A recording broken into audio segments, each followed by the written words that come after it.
Shalom semua. Banyak yang bertanya, bolehkah orang Kristen berutang? Sebelumnya, mungkin ada dari kita yang sering mendengar penawaran yang sedang marak akhir-akhir ini di berbagai situs pinjaman online. Dan kira-kira bunyinya seperti ini nih. Dengan pinjaman online, semua kebutuhan mendesak Anda dapat dengan mudah dan cepat teratasi. Pengajuan mudah, persyaratan gampang, dan yang paling penting pencairan yang cepat. Karena mudah dan cepat, akhirnya banyak orang jadi tertarik untuk meminjam uang. Padahal, tidak jarang kita mendengar masalah dan isu negatif karena pinjaman online tersebut. Namun sebetulnya, apa kata Alkitab tentang konsep berutang ini?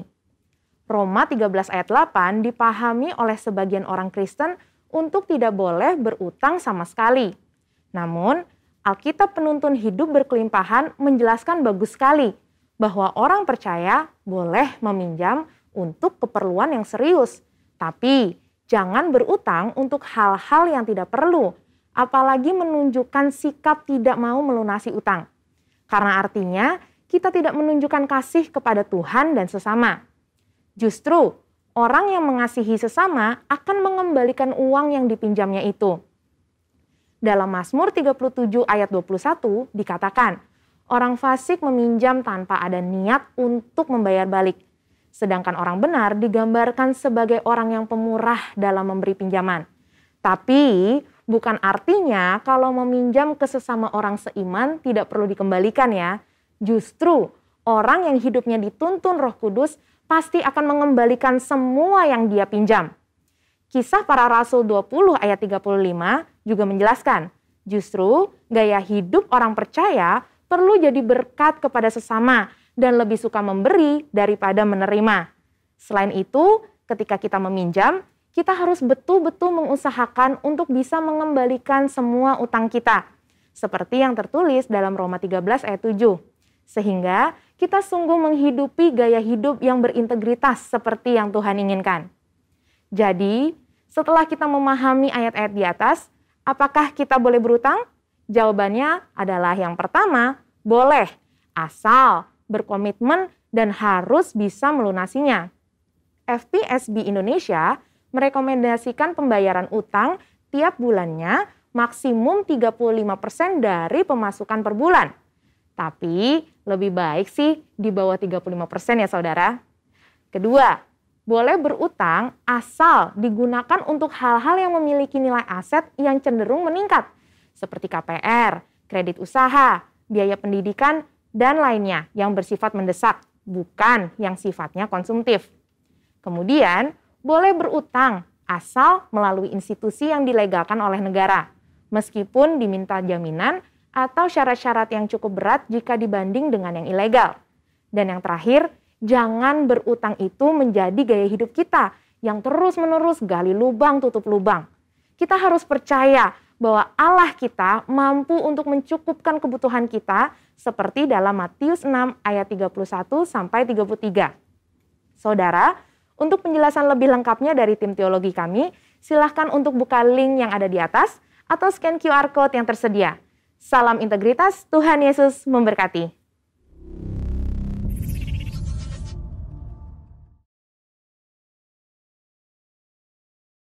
Tepuk tangan buat Tuhan Yesus, Bapak Ibu Saudara. Bapak Ibu Saudara, hari-hari ini saya percaya setiap kita hanya berharap kepada Tuhan. Katakan amin. Amin. Sebab dunia, kekayaan, jabatan tidak akan dapat kita harapkan untuk dapat melepaskan kita dari penderitaan. Tapi Yesus Tuhan, dialah pengharapan yang kekal, yang setia bagi kita. Yang mau katakan amin. Mari tepuk tangan bersama-sama Bapak Ibu Saudara. Mari sama-sama katakan.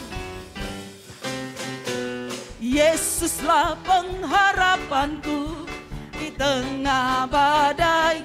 Dia kepadamu aku percaya, ku pegang janjimu.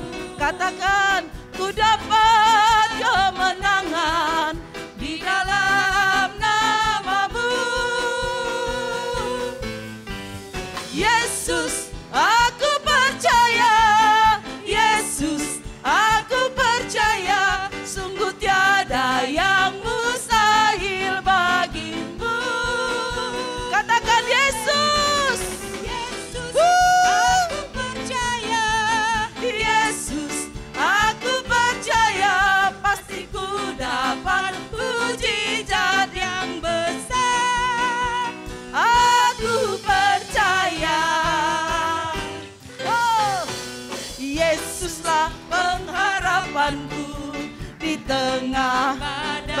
Berharaplah pada Yesus.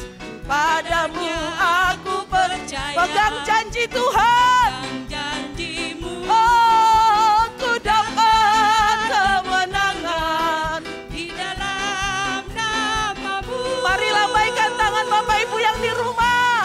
Yesus, aku percaya. Yesus, aku percaya. Sungguh tiada yang mustahil bagimu. Haleluya. Aku percaya. Yesus, aku percaya. Mujizat yang besar, aku percaya. Bapak Ibu, berharaplah kepada Tuhan, karena Dia yang sanggup menolongmu. Amin. Jangan percaya kepada dunia, percayalah kepada Yesus.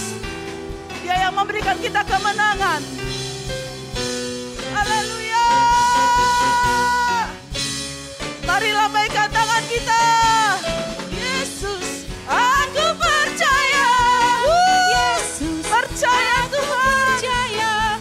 Sungguh tiada yang mustahil bagimu. Angkat tangan, angkat tangan. Haleluya. Aku percaya. Yesus, aku percaya. Kasih-Ku dapat mujizat yang besar. Aku katakan, Yesus, aku percaya. Lambaikan tanganmu Bapak Ibu. Lambaikan tangan kita. Tiada yang mustahil bagimu. Katakan haleluya. Haleluya. Aku percaya. Kami percaya Tuhan. Aku percaya. Pasti ku dapat mujizat yang besar. Angkat tanganmu. Aku percaya. Ya lagi. Aku percaya. Sekali lagi. Aku percaya.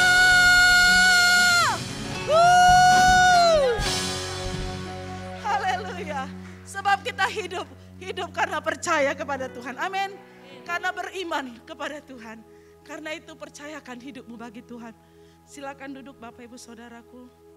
Biar pagi hari ini ketika kita datang kepada Tuhan, iman kita bertumbuh, iman kita dikuatkan. Pagi ini kita memuji Tuhan.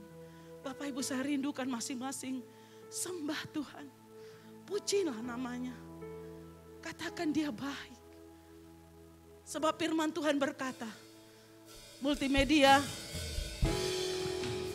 Mazmur 103. Bapak Ibu, mari kita baca bersama-sama firman Tuhan ini. Mazmur 103. Mari sama-sama kita baca. 1, 2, 3. Dari Daud, pujilah Tuhan, hai jiwaku. Pujilah namanya yang kudus, hai segenap batinku. Pujilah Tuhan, hai jiwaku. Dan janganlah lupakan segala kebaikannya. Dia yang mengampuni segala kesalahanmu. Yang menyembuhkan segala penyakitmu. Dia yang menebus hidupmu dari lubang kubur. Yang memahkotai engkau dengan kasih setia dan rahmat. Ayat kelima. Dia yang memuaskan hasratmu dengan kebaikan. Sehingga masa mudamu menjadi burung Raja Wali. Terima kasih Tuhan. Syakaya Rabasana. Kami tahu Engkau Allah yang setia dalam hidup kami Tuhan. Tak pernah sekalipun Engkau meninggalkan kami. Engkau yang menyembuhkan sakit kami. Engkau yang mengampuni setiap kesalahan kami. Biar pagi ini kami mau menyembah-Mu Tuhan. Pagi hari ini kami mau menyembah-Mu Tuhan Yesus. Sebab Engkau Allah yang setia di dalam hidup kami.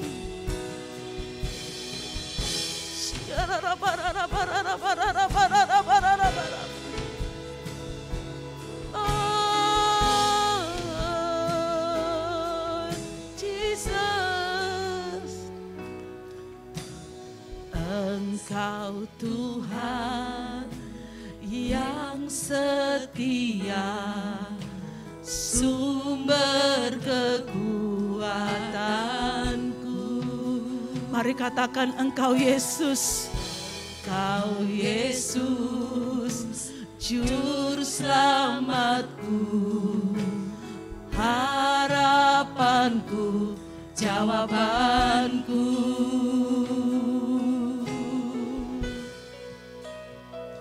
Yesus, Kau segalanya bagiku, Tuhan dan Rajaku. Kasih sayang-Mu melimpah di dalam hidupku. Salib-Mu tebusku, bebaskanku, sembuhkan aku. Ku percaya mujizat-Mu, ku alami sekarang ini. Oh, mari datang sama Tuhan pagi hari ini. Naikkan penyembahan kepada Tuhan.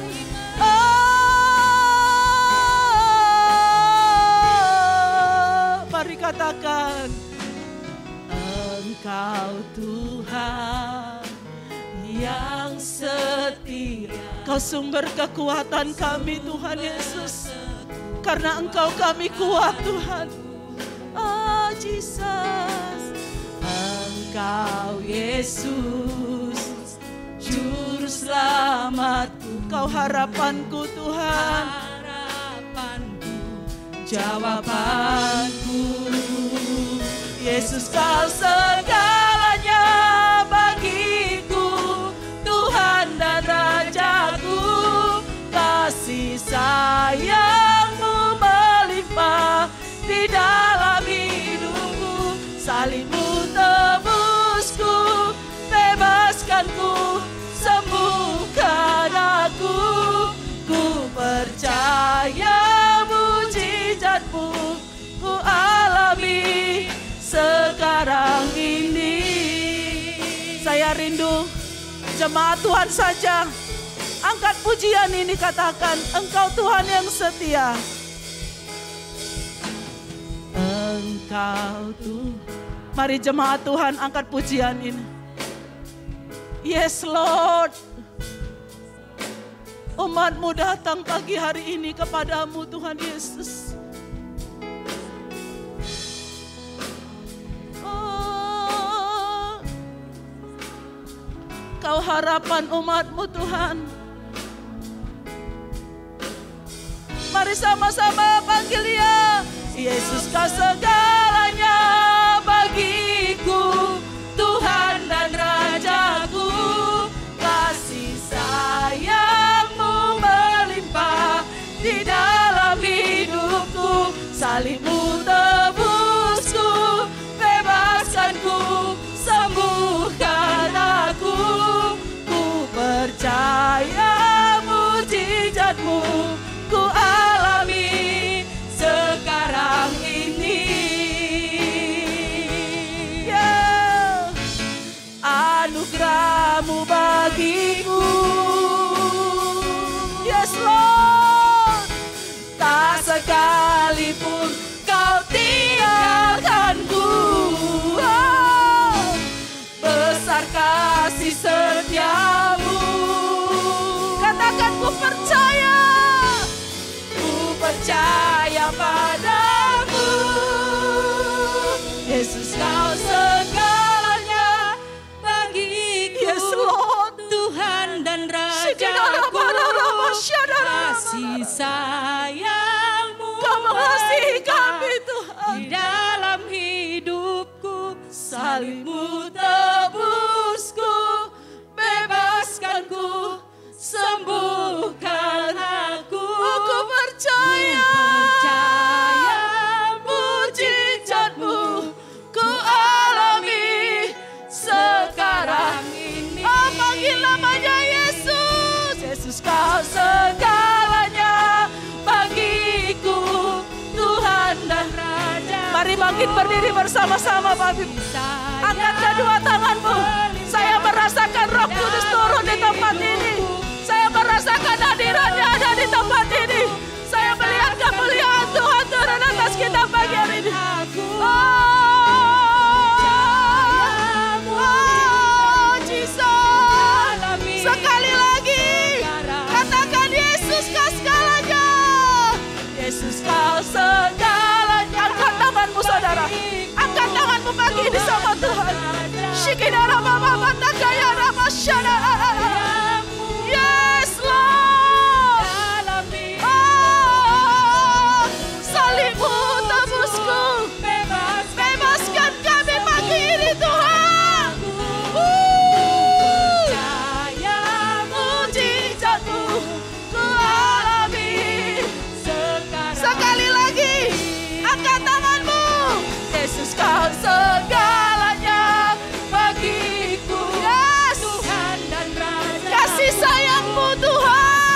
percaya mujizatmu.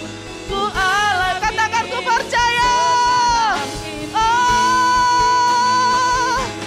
Ku percaya mujizatmu.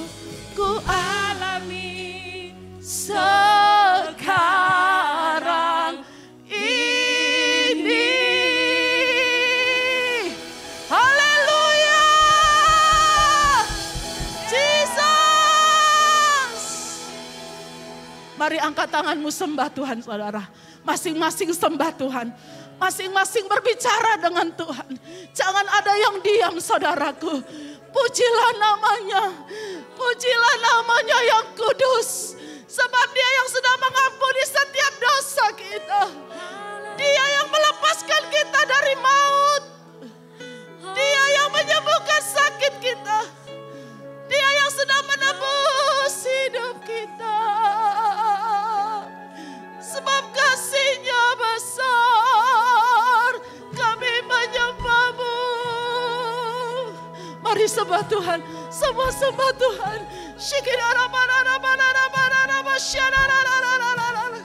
Oh Yesus, Engkau baik, Kau segalanya bagiku, Kau segalanya di hidupku. Yesus, Kau kekuatanku, Yesus, Kau pengharapanku. Ku percaya pada kuasa-Mu, ku percayakan kasih-Mu.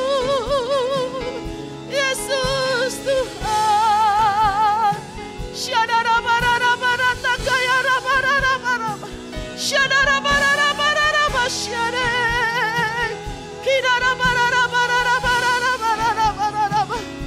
Yes Lord, yes Lord. Umat-Mu sedang memuji-Mu pagi ini. Umat-Mu sedang menyembah-Mu pagi ini Tuhan. Haleluya. Yang di rumah-rumah menyembah Tuhan. Yang di gereja sembah Tuhan. Sebab Dia segalanya.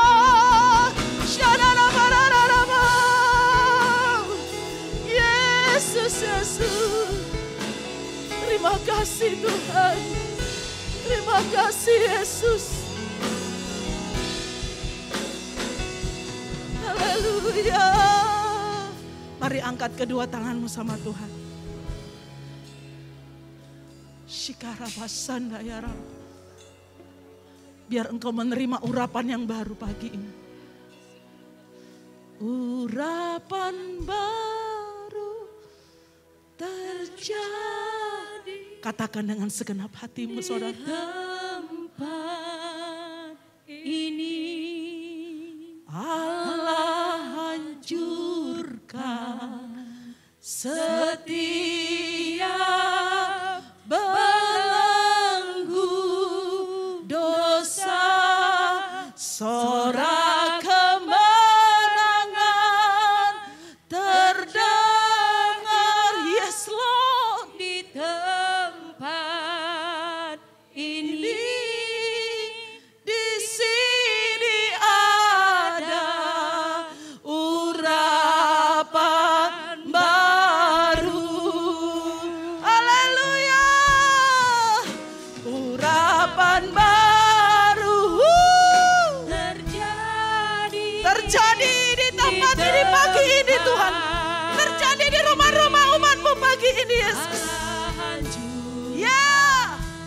Setiap belenggu sorak kemenangan terdengar di tempat ini. Di sini ada urapan baru. Kami percaya Tuhan. Urapan baru. Urapan baru. Shikidara bakakaya rabarara. Ya rabasyaka ya rabasyana ya rabarara. Urapan-Mu turun Tuhan. Urapan baru. Urapan Roh Kudus turun atas suami-suami, atas istri-istri,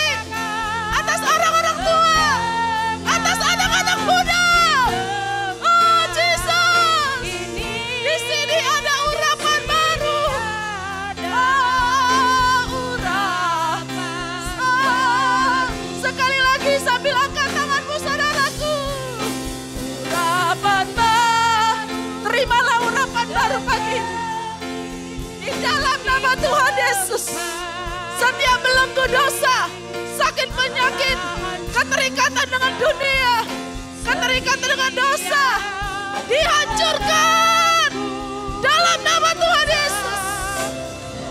Kemenangan terdengar, terjadi kemenangan. Yes Lord. Oh, di sini ada urapan baru.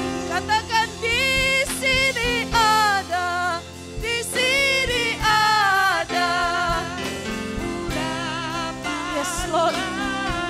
Pagi ini Tuhan, pagi ini Tuhan, di sini ada urapan baru.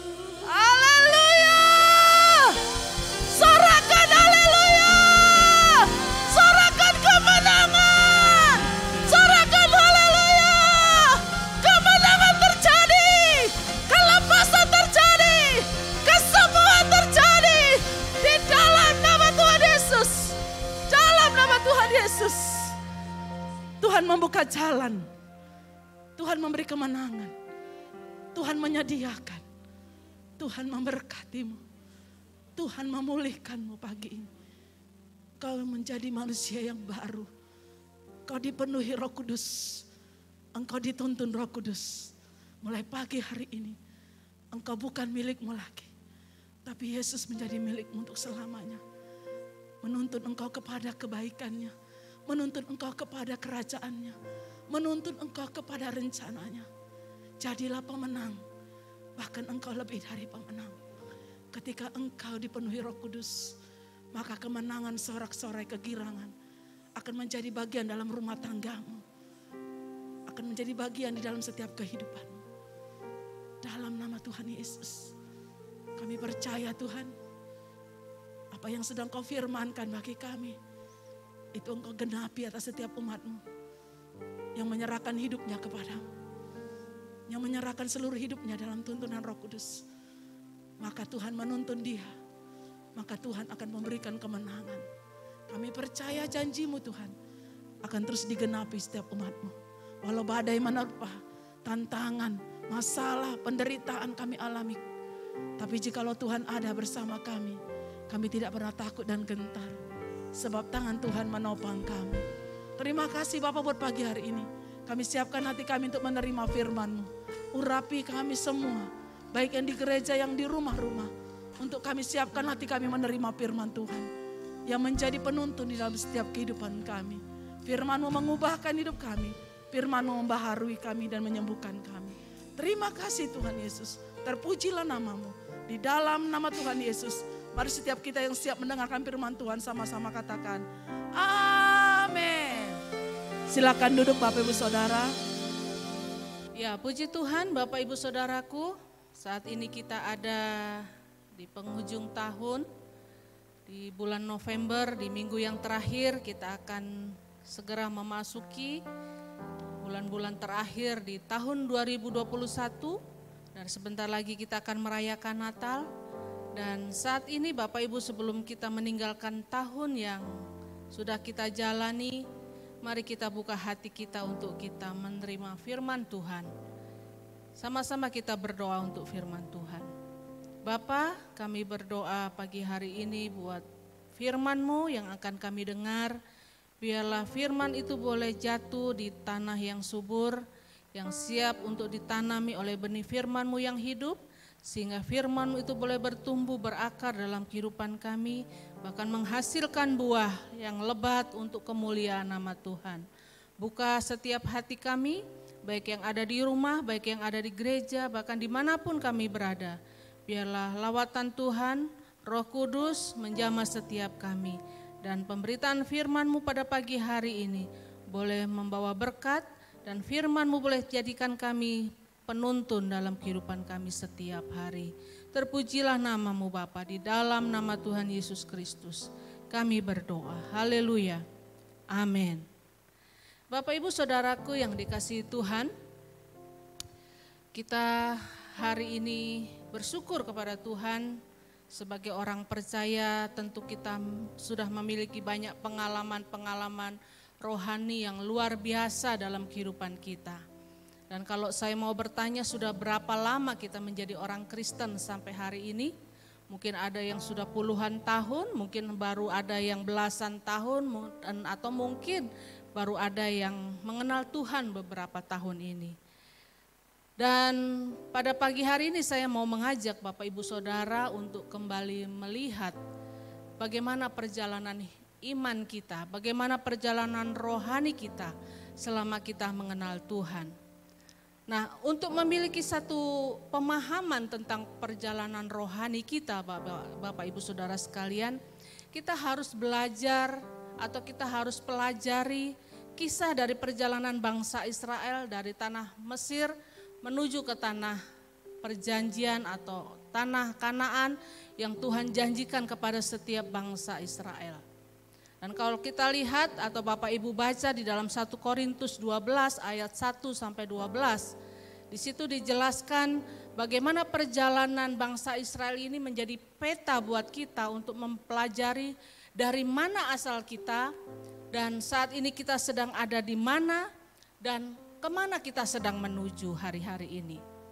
Bapak Ibu, kalau kita bicara tentang sejarah bangsa Israel, kita sebagai orang percaya tentu harus tahu dari mana asal-usul bangsa Israel. Jangan sampai orang Kristen, orang percaya tidak tahu dari mana bangsa Israel berasal. Bangsa Israel tentu kalau kita pelajari Alkitab kita akan menemukan satu struktur atau satu gambaran tentang keturunan bangsa Israel itu diawali dari seorang yang bernama Abraham.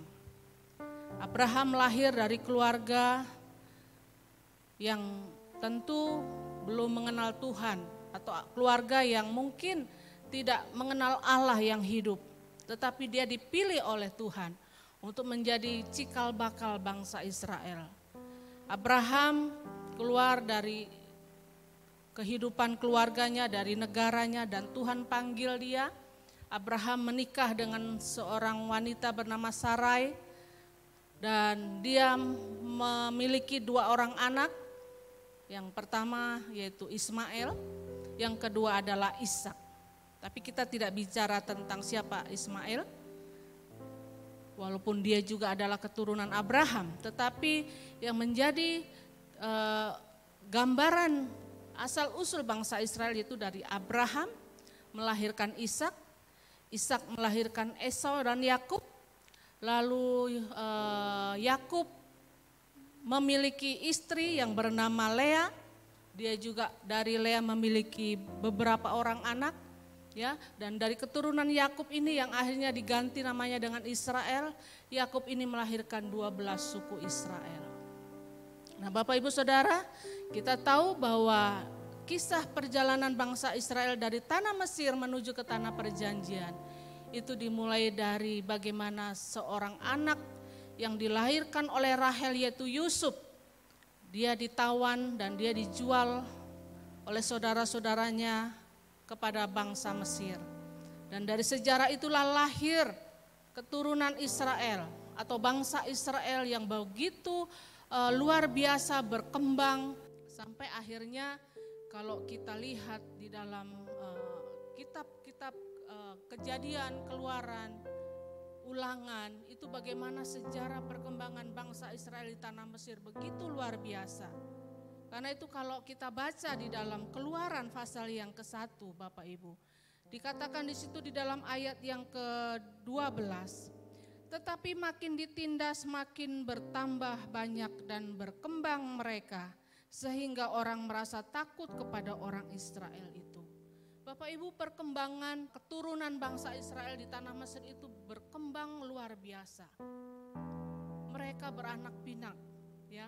Mereka mengalami satu pertumbuhan penduduk yang begitu luar biasa sampai akhirnya bangsa Mesir takut kepada keturunan bangsa Israel saking banyaknya. Dan di mana mereka berada, di sana terjadi kemajuan yang luar biasa. Bapak Ibu, kalau kita lihat hampir di seluruh pulau Indonesia ini ada suku-suku tertentu yang boleh dikatakan menguasai wilayah itu, baik secara ekonomi, ya, baik secara bisnis. Mereka mengalami kemajuan yang luar biasa. Saudara bisa bayangkan seperti orang Jawa, di mana ada orang Jawa, di sana ada pedagang, ada tukang, ada berbagai macam profesi yang mereka kuasai. Nah, kurang lebih gambaran dari orang Israel itu seperti itu pada waktu mereka ada di Mesir. Sehingga orang Mesir asli, mereka ketakutan dengan begitu banyaknya orang Israel yang ada di negara mereka. Sehingga akhirnya raja memutuskan bahwa orang Israel ini harus dimusnahkan, katakanlah begitu, harus disingkirkan dengan cara mereka ditindas, dengan cara mereka disuruh kerja paksa. Dan dikatakan di dalam Keluaran 1 ayat yang ke-13 di situ, lalu dengan kejam orang Mesir memaksa orang Israel bekerja dan memahitkan hidup mereka dengan pekerjaan yang berat, yaitu mengerjakan tanah liat dan batu bata dan berbagai pekerjaan di padang. Ya, segala pekerjaan yang dengan kejam dipaksakan orang Mesir kepada mereka itu. Saudaraku, dikatakan mereka memahitkan kehidupan orang Israel. Jadi begitu banyak persoalan yang dihadapi oleh bangsa Israel. Dan Bapak Ibu Saudara, saya percaya kalau itu terjadi, itu atas seizin Tuhan. Karena Tuhan punya maksud bahwa orang Israel yang ada di Mesir harus sadar bahwa itu bukanlah tanah air mereka. Jadi mereka harus kembali ke tanah perjanjian, yaitu Israel yang sesungguhnya. Nah Bapak Ibu Saudara, kalau kita melihat sejarah perjalanan bangsa Israel itu luar biasa. Jadi pada satu saat setelah terjadi berbagai macam gejolak, terjadi berbagai macam tekanan-tekanan yang dilakukan oleh Raja Mesir untuk menekan orang Israel supaya mereka tidak menguasai bangsa Mesir. Akhirnya tiba dalam satu keputusan atau waktu yang sudah Tuhan tetapkan, akhirnya bangsa Israel harus keluar dari tanah Mesir. Nah saudara, pada saat mereka keluar dari tanah Mesir, mereka mulai masuk ke satu wilayah yang dinamakan Padang Gurun. Saudaraku yang kekasih dalam Tuhan, kalau Bapak Ibu pernah pergi ke tanah perjanjian atau ke Israel, melewati Mesir, saudara. Sepanjang perjalanan itu kita melihat hanya pasir, padang pasir, batu-batu yang begitu gersang, yang begitu sangat mencekam kalau saya boleh bayangkan. Puji Tuhan, oleh anugerah Tuhan pada tahun 2013 saya bisa berangkat ke tanah perjanjian, dan perjalanan itu diawali dari Mesir memasuki Padang Gurun. Jadi dari Padang Gurun itu kalau naik bis waktu itu sekitar 8 jam. Ya. Dan sebetulnya perjalanan itu Bapak Ibu kalau ditempuh dengan berjalan kaki, menurut orang Mesir di sana, menurut penjelasan mereka itu hanya ditempuh dengan waktu 11 hari perjalanan. Kalau naik bis 8 jam, dengan jalan kaki 11 hari perjalanan. Tetapi pada saat itu Tuhan bawa bangsa Israel berputar-putar selama 40 tahun. Nah Bapak Ibu Saudara sekalian, jadi kalau kita melihat sebetulnya cukup waktu 11 hari perjalanan saja Tuhan bisa membawa bangsa Israel keluar dari tanah Mesir. Tetapi persoalannya kenapa sampai 40 tahun mereka berputar-putar di padang gurun itu. Tuhan bisa membawa mereka keluar dari tanah Mesir, tetapi bangsa Israel tidak bisa mengeluarkan Mesir dari pikiran mereka. Mereka hanya berputar-putar saja di situ. Sehingga pada saat itu Bapak Ibu kalau kita baca di dalam Keluaran pasal yang ke-15, maka pada waktu mereka keluar dari tanah Mesir, 3 hari perjalanan mereka selama 3 hari jalan di padang gurun, mereka tidak minum, ya, mereka tidak menemukan air. Lalu mereka tiba di satu tempat yang bernama Mara. Bapak Ibu, jadi waktu itu bangsa Israel tiba di satu tempat yang bernama Mara, lalu mereka menemukan di situ sebuah sumur. Nah, Bapak Ibu Saudaraku, di situ ada sebuah sumur yang kurang lebih diameternya itu 2,5 meter atau 3 meter. Ya. Dan waktu mereka tiba di sana, mereka berharap sudah 3 hari tidak ketemu air. Mereka tiba-tiba menemukan air dan mereka berharap air itu bisa menyegarkan mereka. Tapi pada waktu mereka menemukan air itu, ternyata air itu pahit. Nah, saudaraku yang dikasihi Tuhan, kita lihat bahwa masa padang gurun ini adalah masa ujian buat bangsa Israel.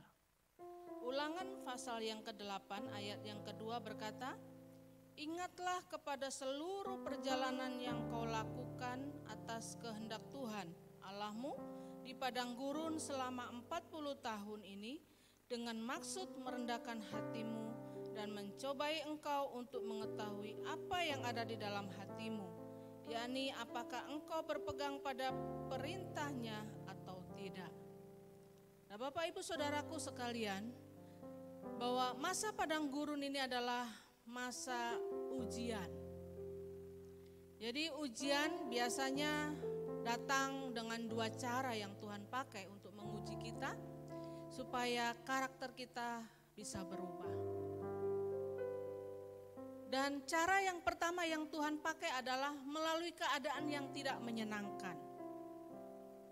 Di dalam Keluaran 1 ayat yang ke-12 sampai 14 dijelaskan di situ bahwa semakin ditekan bangsa Israel itu semakin bertambah banyak. Sehingga waktu mereka ditekan, mereka masih tetap bisa berkembang, maju di sana. Dikatakan mereka memahitkan hidup mereka. Tuhan izinkan itu supaya bangsa Israel sadar bahwa Mesir bukanlah tempat mereka. Bahwa Mesir bukanlah tempat yang Tuhan janjikan untuk masa depan mereka.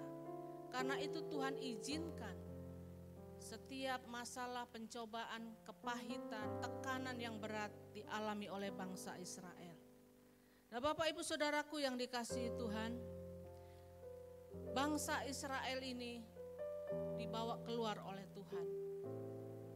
Buat Tuhan mudah untuk membawa mereka keluar dari tanah Mesir.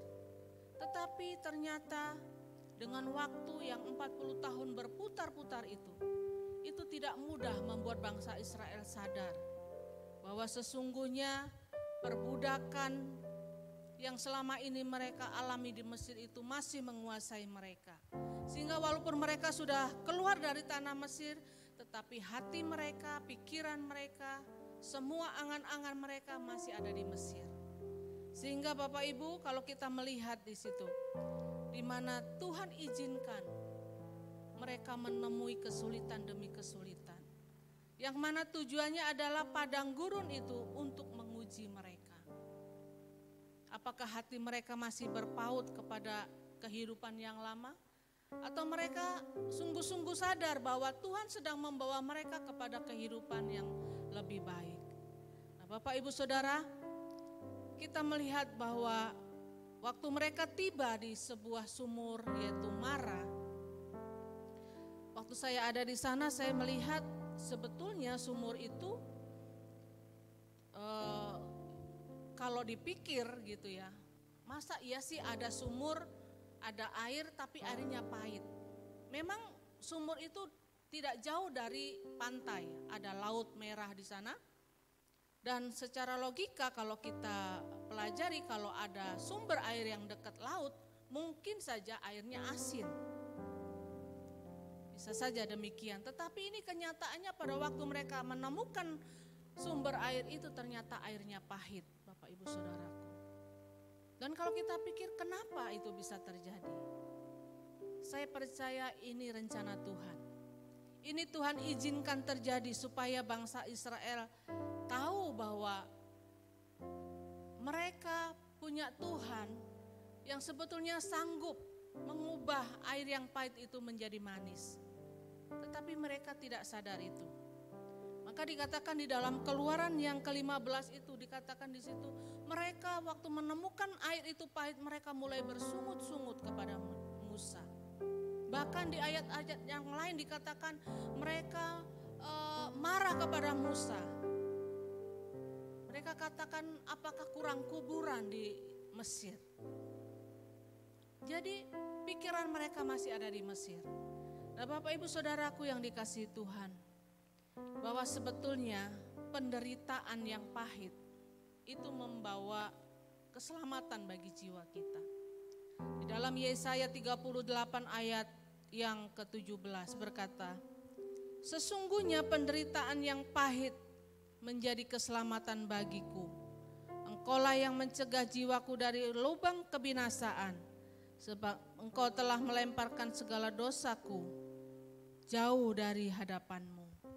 Ini adalah doa dari Hizkia yang meminta kesembuhan dari Tuhan. Katakan bahwa penderitaan yang pahit itu menjadi keselamatan bagi jiwa kita. Artinya apa Bapak Ibu Saudaraku? Bahwa kadangkala Tuhan izinkan dalam kehidupan kita, kita melewati saat-saat yang tidak menyenangkan. Tuhan izinkan penderitaan yang pahit, kehidupan yang sepertinya tidak enak untuk kita jalani. Saat-saat yang sulit dalam hidup kita Tuhan izinkan terjadi. Dan semuanya itu adalah untuk kebaikan kita. Bapak Ibu, kalau kita sakit, kita minum obat, kita tahu obat itu pasti tidak enak. Obat itu biasanya pahit. Tetapi kita tahu bahwa obat yang pahit itu mendatangkan kesembuhan buat kita. Nah Bapak Ibu, Tuhan izinkan sebagaimana orang Israel mengalami kepahitan-kepahitan dalam hidupnya, mengalami masalah dalam hidupnya. Itu Tuhan juga izinkan dalam kehidupan kita. Karena memang hidup orang Kristen memang hidup yang harus melewati banyak tantangan. Karena itu tidak heran ada banyak orang berkata, kok saya ikut Tuhan susah ya, kok saya ikut Tuhan menderita, kok saya ikut Tuhan berat sekali, mahal sekali harganya. Betul Bapak Ibu Saudaraku. Ya, karena memang hidup orang Kristen adalah hidup yang melewati banyak tantangan, masalah, pencobaan. Tetapi semua tantangan, semua masalah dan semua pencobaan itu Tuhan izinkan untuk kita bisa menyiapkan diri kita. Supaya kita dapat menjadi orang-orang percaya yang tidak bergantung kepada dunia ini. Supaya kita menjadi orang percaya yang tidak berharap pada hal-hal daging ini. Ya. Dan kita bergantung kepada dunia ini. Itu Tuhan izinkan supaya apa? Bahwa apa yang ada di dalam dunia ini bukanlah tujuan hidup kita. Menjadi orang percaya yang tidak berharap pada hal-hal yang sepertinya indah saat ini Bapak Ibu.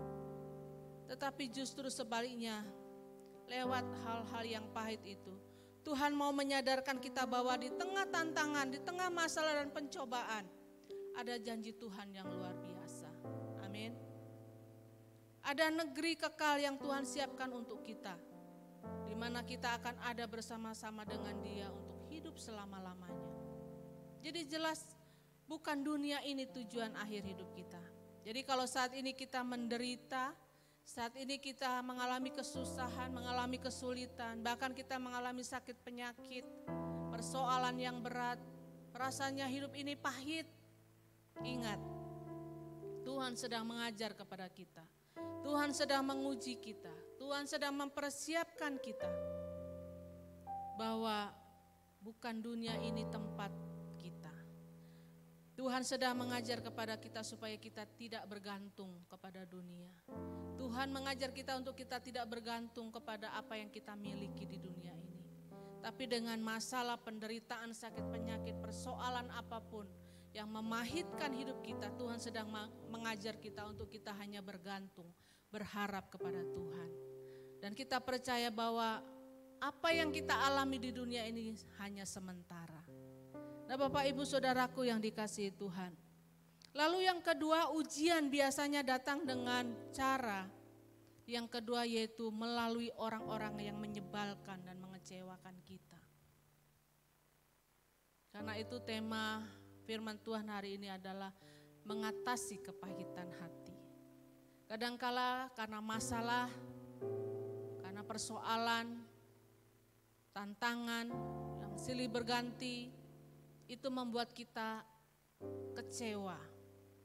Kecewa sama Tuhan, kecewa sama orang-orang di sekitar kita, kecewa dengan keadaan, akhirnya kita meninggalkan Tuhan. Nah, cara yang kedua yang Tuhan bisa pakai adalah melalui orang-orang yang menyebalkan dan mengecewakan kita. Bapak Ibu Saudaraku, iblis selalu ingin membuat apa saja yang terjadi dalam hidup kita, tujuannya adalah untuk menjadikan hati kita pahit. Ya, jadi ingat kalau ada kepahitan terhadap suami, terhadap istri, ada kepahitan terhadap orang tua, ada kepahitan terhadap rekan sekerja, terhadap hamba Tuhan, pendeta, gembala, bahkan ada kepahitan terhadap gereja, atau mungkin saudara ada kepahitan terhadap bos saudara di kantor, di tempat pekerjaan. Maka ingat, bahwa kepahitan itu adalah pekerjaan iblis. Dia mau memahitkan hati kita. Sebagaimana waktu bangsa Israel ada di tanah Mesir, mereka ditindas, mereka ditekan dengan kejam, dan dikatakan mereka memahitkan kehidupan mereka. Dan kalau ada kepahitan dalam hati kita, ingat, iblis sedang bekerja. Ya, orang yang hidupnya dengan kepahitan, Bapak Ibu, adalah orang yang sengsara. Orang yang diperbudak oleh kepahitan adalah orang yang tidak bisa menikmati hidup. Orang yang tidak pernah bisa merasakan damai dan sukacita yang tulus dari Tuhan. Mungkin kita bisa tertawa, mungkin kita bisa melakukan apa saja. Tetapi selama masih ada kepahitan di dalam hati kita, maka kepahitan itu akan memperbudak kita. Kepahitan itu akan menekan hidup kita. Kepahitan, kekecewaan itu akan menekan hidup kita sampai kita tidak lagi merasakan ada damai sejahtera dalam hidup kita. Jadi Bapak Ibu, kalau orang mengalami kepahitan hati, kadangkala orang itu cenderung menjadi nekat. Orang itu tidak bisa bersyukur, ya. Karena itu Bapak Ibu Saudaraku yang dikasihi Tuhan, tidak heran ada banyak orang yang karena kepahitan dengan papanya, akhirnya dia menjadi lesbian. Karena waktu dia lihat papanya marah sama mamanya, dia main pukul, dia main gampar. Dan anak yang melihat peristiwa-peristiwa seperti itu, tidak heran kalau akhirnya mereka menjadi lesbian. Atau sebaliknya ada orang-orang yang kecewa dengan wanita, dengan mamanya, dengan pacarnya, akhirnya dia menjadi homoseksual. Karena apa Bapak Ibu? Karena iblis sudah menanamkan benih kepahitan itu dalam hatinya. Sehingga orang yang hidup dengan kepahitan, dia akan cenderung menjadi nekat. Menjadi berbuat yang tidak-tidak. Nah karena itu Bapak Ibu Saudaraku yang dikasihi Tuhan. Karena itu jangan hidup dengan kepahitan. Kalau Bapak Ibu Saudara saat-saat ini mengalami kecewa dengan pasanganmu mungkin, dengan orang-orang dekatmu, jangan salahkan mereka. Jangan salahkan mereka, tetapi coba belajar untuk mengoreksi diri kita. Kalau kita menyimpan kepahitan itu berarti kita sedang menanam benih yang iblis tanam, yang iblis tabur dalam hati kita. Nah untuk itu apa yang harus kita lakukan? Untuk kita bisa mengatasi kepahitan hati kita. Yang pertama adalah belajar untuk mengampuni dan mengasihi. Firman Tuhan berkata, Ampunilah orang yang menganiaya kamu dan berdoalah buat mereka yang membenci kamu. Bapak Ibu, kalau hari-hari ini kita mendengar firman Tuhan yang disampaikan oleh gembala pembina kita tentang orang Kristen padang gurun. Di dalam Yesaya 32 ayat 15 sampai 17 dikatakan di situ. Di mana di padang gurun itu berlaku keadilan. Tetapi orang Kristen yang menjadi kebun buah-buahan, di mana di dalam kebun buah-buahan itu berlaku kebenaran. Artinya apa? Orang yang masih hidup di dalam kepahitan, dia akan menuntut keadilan. Dia akan menuntut apa yang menurut dia itu menjadi haknya. Tetapi orang Kristen yang hidup di dalam kebun buah-buahan, dia akan hidup di dalam kebenaran. Artinya apa? Dia mau belajar mengampuni. Dia mau belajar mengasihi. Lalu yang kedua, untuk mengatasi kepahitan hati adalah belajar merendahkan hati dan hidup berdamai dengan semua orang. Ibrani 12 ayat 14 berkata demikian. Berusahalah hidup damai dengan semua orang dan kejarlah kekudusan, sebab tanpa kekudusan tidak seorang pun akan melihat Tuhan. Jagalah supaya jangan ada seorang pun menjauhkan diri dari kasih karunia Allah, agar jangan tumbuh akar yang pahit yang menimbulkan kerusuhan dan yang mencemarkan banyak orang. Bapak Ibu Saudaraku, untuk kita belajar mengatasi kepahitan hati. Yang kedua adalah belajar merendahkan hati dan hidup berdamai dengan semua orang. Karena itu, mari kita jangan kotori hati kita dengan kemarahan. Jangan kotori hati kita dengan sakit hati dan kepahitan. Karena orang-orang yang hatinya dikotori oleh kemarahan dan kepahitan, firman Tuhan katakan dia tidak akan layak di hadapan Tuhan. Tuhan mencari penyembah-penyembah yang hidup di dalam roh dan kebenaran. Dan orang yang hidup dalam roh dan kebenaran adalah orang-orang yang hatinya bersih. Bukan orang-orang yang hanya bisa berbahasa roh waktu dia berdoa. Bukan hanya orang yang pandai menyanyi di gereja. Tetapi orang yang menjadi penyembah dalam roh dan kebenaran adalah orang-orang yang bersih hatinya. Tidak menyimpan dendam, tidak menyimpan kepahitan. Dan yang ketiga adalah bawa setiap pengalaman pahit yang kita alami kepada Kristus. Bapak Ibu Saudaraku, di dalam Kolose pasal yang ketiga ayat yang ke-12 di situ dikatakan, karena itu sebagai orang-orang pilihan Allah yang dikuduskan dan dikasihinya, kenakanlah belas kasihan, kemurahan, kerendahan hati, kelemah lembutan dan kesabaran.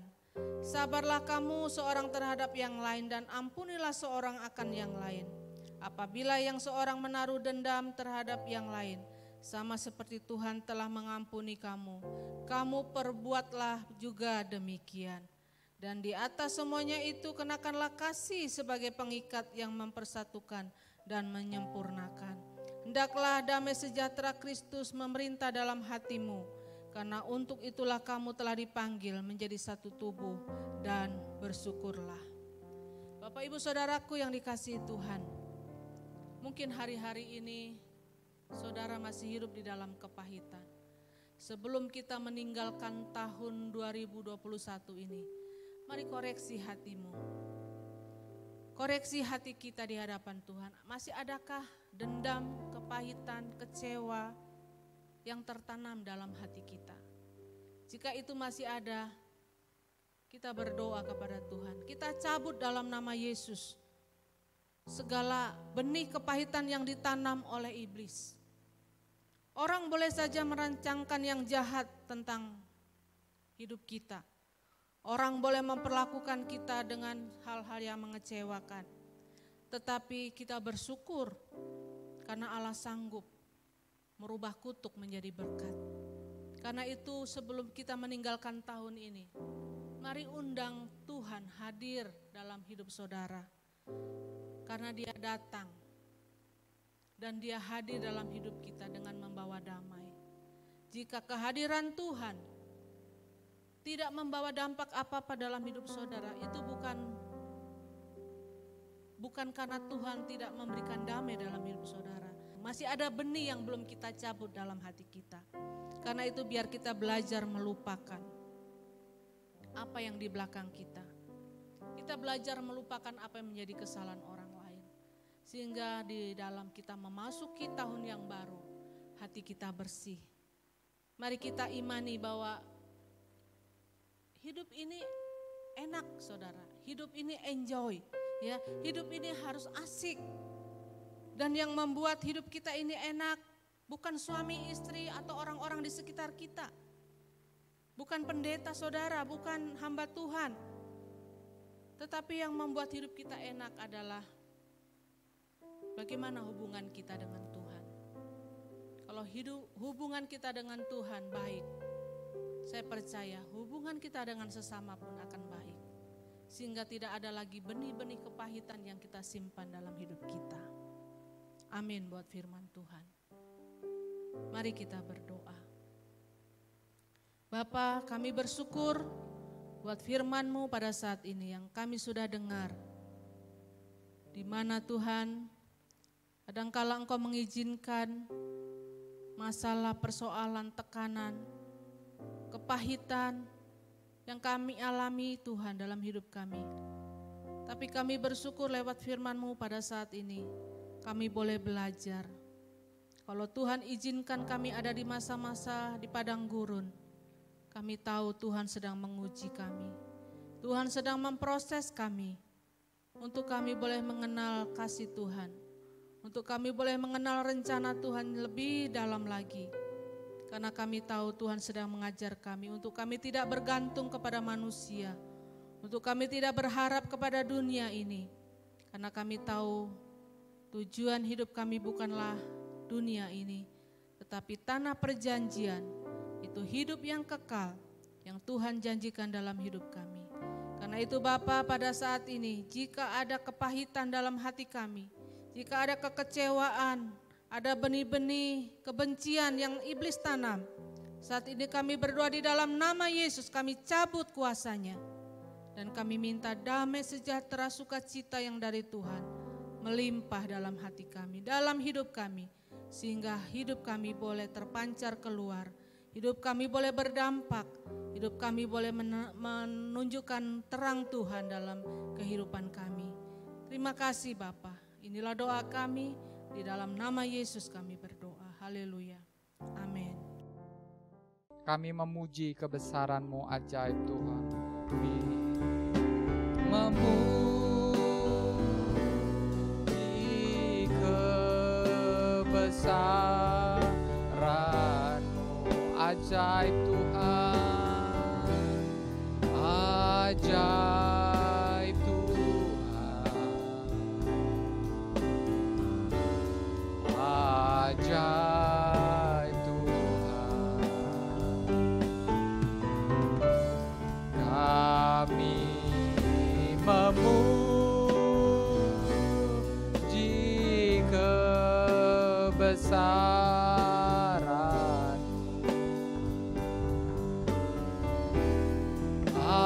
ajaib Tuhan,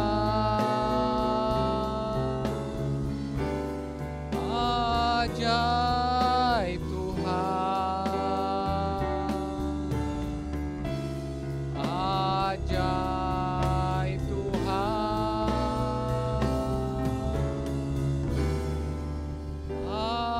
ajaib Yesus.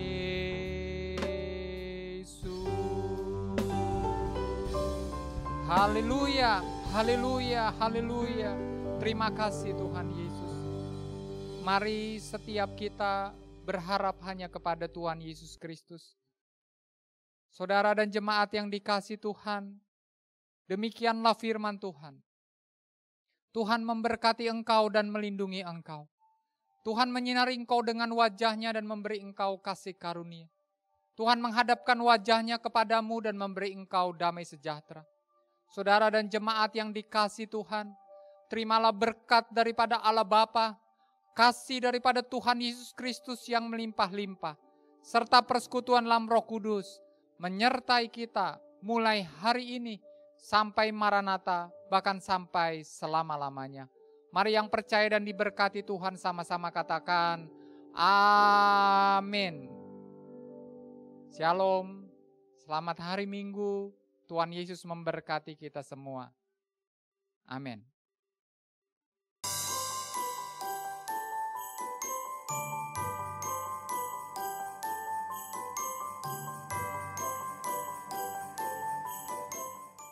Shalom Bapak Ibu Saudara yang terkasih dalam Tuhan. Tidak terasa kita telah masuki di akhir tahun. Bulan-bulan yang penuh dengan sukacita dan penyertaan Tuhan telah kita lewati. Dan segera kita akan merayakan perayaan Natal dengan penuh sukacita. Sudah semangat? Amin. Yes. Maka itu, Gereja NCC akan mengadakan Christmas Charity, di mana gereja kita akan berbagi kasih dengan sesama. Adapun kegiatan-kegiatan sosial yang telah kita lakukan adalah sebagai berikut.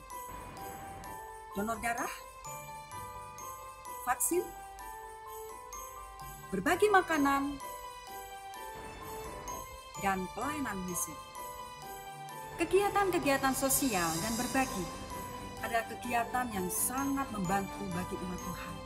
Oleh sebab itu, kami mengajak Bapak Ibu Saudara untuk terlibat di dalam Christmas Charity yang akan diadakan menjelang Natal sebelum perayaan Natal NCC. Anda bisa berbagi menabur melalui barcode QR ataupun rekening BCA yang tertera, ataupun saudara bisa datang ke kantor sekretariat. Bapak Ibu Saudara yang memiliki pakaian layak pakai, tas, sepatu, dan buku yang tidak terpakai, silakan saudara untuk memberikan ke sekretariat, dan barang ini akan kami bagikan ke orang-orang yang membutuhkan.